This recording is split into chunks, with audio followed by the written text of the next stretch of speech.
In less than 72 hours, global financial markets were rattled by a silent strike from Beijing that cracked the very foundation of Wall Street. The U.S. Treasury market faced a brutal sell-off, with yields surging past 4.6%, and over $1.2 trillion in equity value was wiped from American portfolios. In an unprecedented move, the White House scrapped several China tariffs without warning, desperate to contain the panic. But what triggered this chaos wasn't loud, it was silent, calculated, and lethal. China didn't fire a missile. It fired a financial warning shot by quietly dumping U.S. bonds, tightening the noose on America's debt-driven economy. The original video broke this open, but you're about to hear 5 new twists the media missed. These aren't rumors. They are strategic power moves with global consequences. Backhand index pointing right, stay locked in. Subscribe now and hit the bell icon, because this story is far from over. Ready to see how the dollar's dominance is crumbling? Let's count it down. Number 5. China quietly dumps U.S. Treasuries and signals open financial warfare.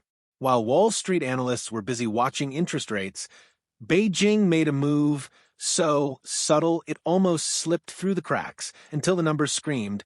In the past 6 months alone, China has slashed its holdings of U.S. Treasury bonds by more than $100 billion, bringing its total down to just under $775 billion, the lowest level in 15 years.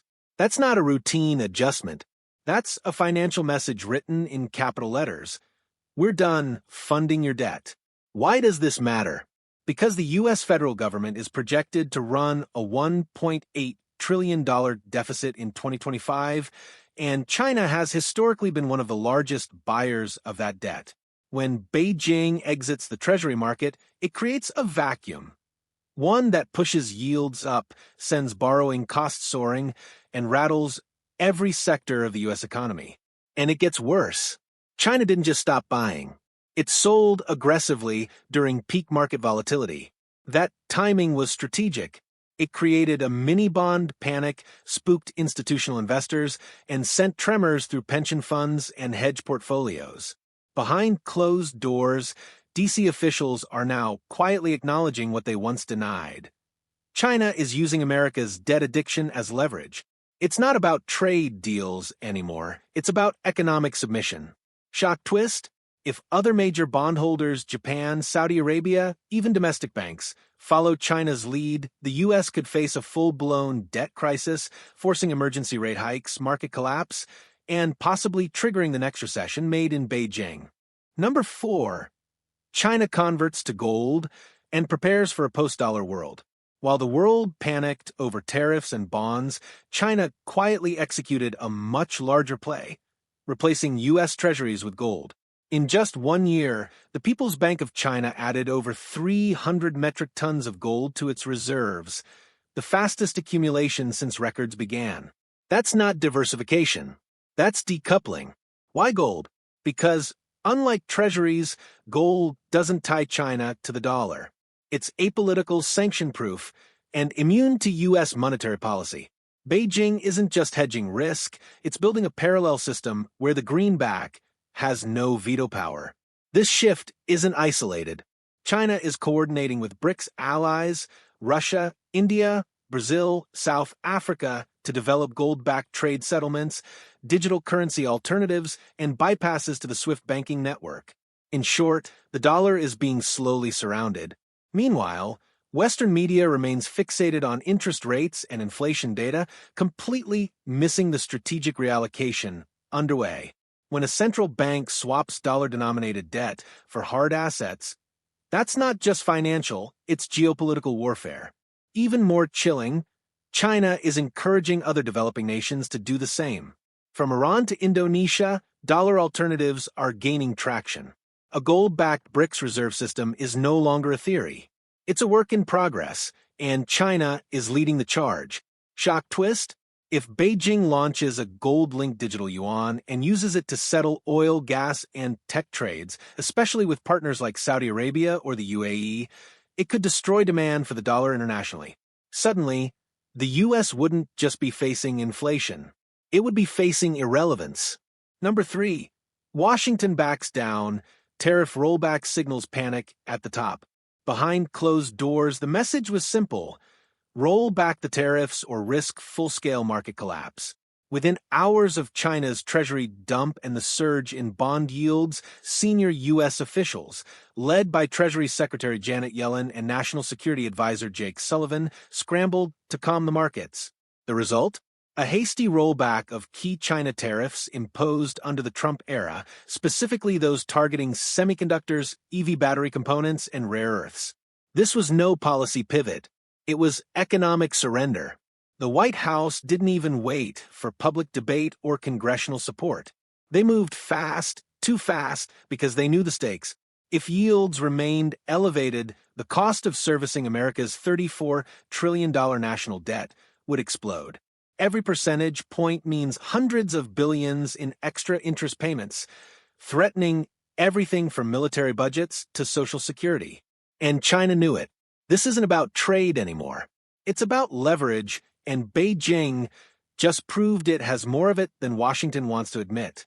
By weaponizing America's dependency on cheap Chinese components and affordable debt, China forced the U.S. to blink first.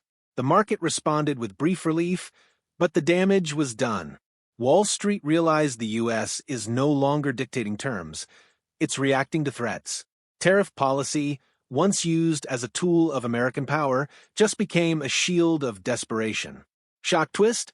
If China escalates again, perhaps by halting rare earth exports or targeting U.S. tech giants with regulatory fire, Washington may have no tools left. The era of economic offense could be over. We're now playing defense. Number 2. China expands global financial influence while U.S. retreats. While the U.S. reels from market shocks and retreats from tariff positions, China is playing offense globally. In the same week the U.S. quietly scrapped tariffs, Beijing signed $47 billion in bilateral trade and infrastructure agreements with nations across Africa, Southeast Asia, and Latin America. But here's the twist: none of those deals were settled in U.S. dollars. Instead, China is aggressively promoting the use of its digital yuan and local currency swaps through the cross-border interbank payment system, CIPS, a direct competitor to SWIFT. Countries like Argentina, Pakistan, and even some Gulf states have begun experimenting with yuan-based settlements.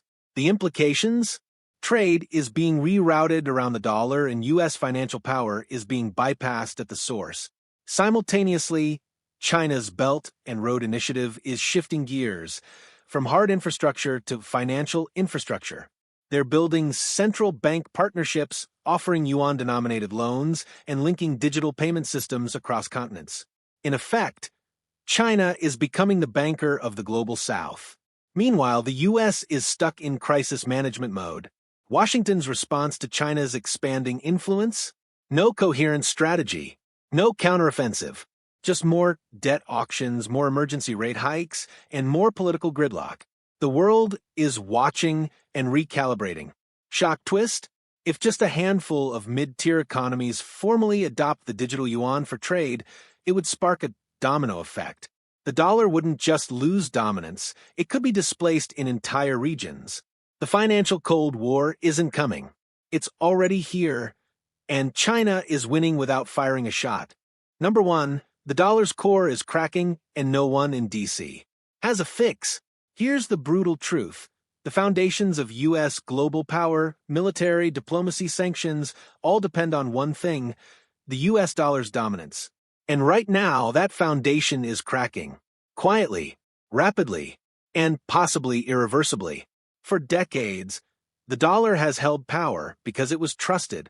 But now, central banks around the world are dumping U.S. Treasuries, stockpiling gold, and embracing alternatives like the Chinese yuan and even regional trade tokens.